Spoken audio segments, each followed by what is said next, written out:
ഇന്ന് നമ്മുടെ ഒരു ഫ്രണ്ട് ഒരു സാധനം ഒരു സ്ഥലത്തു നിന്ന് വാങ്ങിച്ച് വേറൊരു ഷോപ്പിൽ കൊണ്ട് മറന്നു വെച്ചു. അതിപ്പം 2-3 ദിവസമായി, കിട്ടുമെന്നറിയില്ല. DM-ലാണ് മറന്നു വെച്ചിരിക്കുന്നത്. അപ്പം നമ്മൾ എന്തായാലും ഒന്ന് പോയി നോക്കാൻ പോവാണ് അവിടെ ഉണ്ടോയെന്ന്. അതിന് കൂടെ നമ്മുടെ ചെറിയ ഷോപ്പിൽ നമ്മുടെ ഡോമെന്ന് കുറച്ച് നടക്കാനുണ്ട് കേട്ടോ ബസ് സ്റ്റോപ്പിലേക്ക്. അപ്പോൾ ഈ പോകുന്ന വഴിയാട്ടോ കാണിച്ചു തരുന്നത്. ഒരു മഴ അല്ലെങ്കിൽ 2 മഴ പെയ്തിട്ടുണ്ടെങ്കിൽ ഇവിടുത്തെ അവസ്ഥയായിട്ടോ ഇത് മെയിൻ റോഡല്ല, ഞങ്ങളുടെ ഡോമാട്ടോ ഏറ്റവും എൻഡ് എന്ന് പറയുന്നത്. പിന്നെ ഇതാ തൊട്ടടുത്ത് തന്നെ നമ്മുടെ പോലീസ് സ്റ്റേഷൻ ഉണ്ട്. ഇതാണ് ഇവിടുത്തെ പോലീസ് സ്റ്റേഷൻ. പോലീസ് വണ്ടിയൊക്കെ നിങ്ങൾ കണ്ടോ, ഇതാണ് ഇതിൻ്റെ ഒരു കളർ കോമ്പിനേഷൻ. അപ്പോൾ ഇതാ ആ ഒരു എൻഡ് പോയിന്റിലെത്തിയ നമ്മുടെ ബസ് സ്റ്റോപ്പ് ആണ്.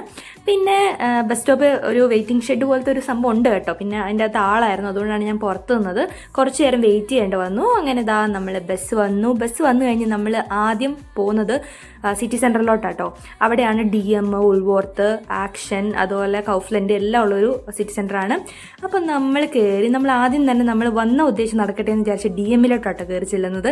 പക്ഷേ നമ്മൾ വന്ന ഉദ്ദേശം നടന്നില്ല. അവരങ്ങനത്തെ ഒരു പോട്ട് കണ്ടിട്ടേ ഇല്ലെന്നാട്ടോ പറഞ്ഞത്. നമ്മളൊരു ഫ്ലവർ പോട്ടായിരുന്നു സെറോക്സ് മെഷീൻ്റെ അടുത്ത് വെച്ചിട്ടുണ്ടായിരുന്നു, പക്ഷെ അവർ കണ്ടില്ല, അത് മിസ്സായി എന്നാണ് പറഞ്ഞത്. അപ്പം നമ്മൾ വന്ന സ്ഥിതിക്ക് നമ്മളും കുറച്ച് സാധനമൊക്കെ അവിടെ നിന്ന് വാങ്ങി അങ്ങനെ നമ്മൾ ആക്ഷനിലെത്തി. ഇവിടെ ആട്ടോ നമുക്ക് ജർമ്മനിയിൽ എൻ്റെ ഒരു അറിവിൽ ഏറ്റവും വിലക്കുറഞ്ഞ സാധനങ്ങൾ കിട്ടുന്നൊരു സ്ഥലം. അപ്പം നല്ല ഓഫർ, എന്താ പറയുക, പൈസ കുറഞ്ഞാട്ടോ ഇവിടെ സാധനങ്ങൾ കിട്ടുന്നത്. അപ്പോൾ അവിടെ നിന്നും കുറച്ച് സാധനങ്ങളൊക്കെ വാങ്ങിച്ച് നമ്മളിതാ സൂപ്പർ മാർക്കറ്റിലും പോയി തിരിച്ച് റൂമിലേക്ക് പോവുകയാണ്. അപ്പോൾ മറ്റൊരു വീഡിയോയിൽ കാണാം. ബൈ.